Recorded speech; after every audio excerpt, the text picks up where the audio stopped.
Infrastructure and creating opportunities. That's what managers do.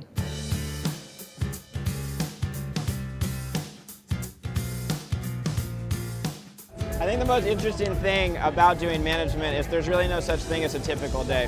One day you could be waking up and going to a studio and working on music. You could be flying halfway across the world to help supervise a festival. And then you could be on a photo or a video shoot, working and making sure all the styling and the imaging and the cash flow and the time is all running on time. I view it as you're really the big picture strategist. You've got to come up with the long-term plan and goals, and then sort of back that down into smaller, more achievable, manageable goals. I look at management as I'm overseeing all the departments, so I have to be a little bit of an expert in everything, but I don't have to know every single tidbit because I'm hiring the people to run those departments. Generally, you've got everyone. I mean, you've got the product manager and marketing team at the label, you've got publicist either like internal at the label or externally hired, radio department,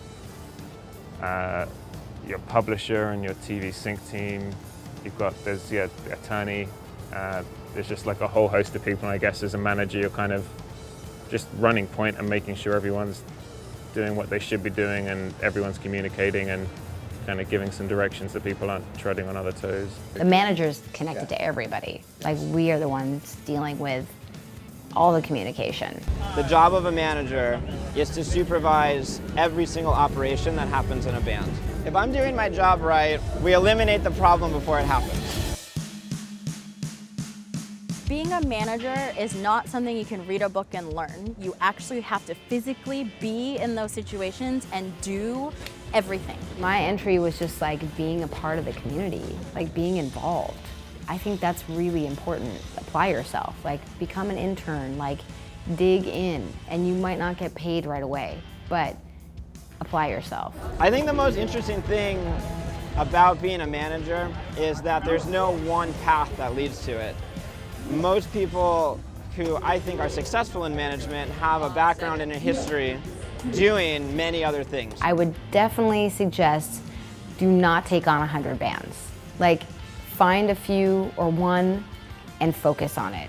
If you see things connecting with the one, then just focus on the one. Don't spread yourself too thin, because that's a mistake and you will not be able to serve the artist well. Just get out there and hustle, and like there's so much you can do by yourself. I mean, I started out as a photographer, just like randomly emailing managers and pissing them off trying to get in and shoot their band, and ended up on tour shooting books. And you just gotta, I mean, you can, whatever you want to do, you can do. You just gotta like get out there and do it. Just gotta have the motivation and the drive to do it, and not sit around waiting for someone to come and help you. Your level of interest will take you wherever you need to go. And Mother Nature will tell you if it's your spot or not after time, for sure. That natural selection works really well. Forming a team is crucial, because what you want is when you bring each team member on, you really need those team members to have been to a place that you haven't been to before. To introduce you into these gates and circles and next levels where they've won and you've never even shown up at. You have to understand how things like publicity work, how the legal process works, how merchandising works, how touring works, how hiring crew works, how insurance works. There's probably 100 different people that work with every band, and the job is really to know what they do and who the right people are for that team. Each artist is very different, and I don't feel that I need to be best friends with my artists, but I do feel like there needs to be some sort of symbiotic relationship, especially when you're talking about the younger artists. I take a very educational approach. I feel like if my artists are informed about how and why I'm making a decision, they can learn to understand how and why I'll be making future decisions. The difference between a good manager and a bad manager is, I think, the difference between being reactive and proactive. And it's one thing to sit there and address problems as things come up, and it's another thing to sit there and every day wake up and say, what am I going to do to help move this band forward? It's not a job, it's a lifestyle. Like, you've got to love this. If you do not like being talked to at any point in the day or on vacation, like, you've got to be open to just being there. And if you don't have that naturally in you, then don't do this job.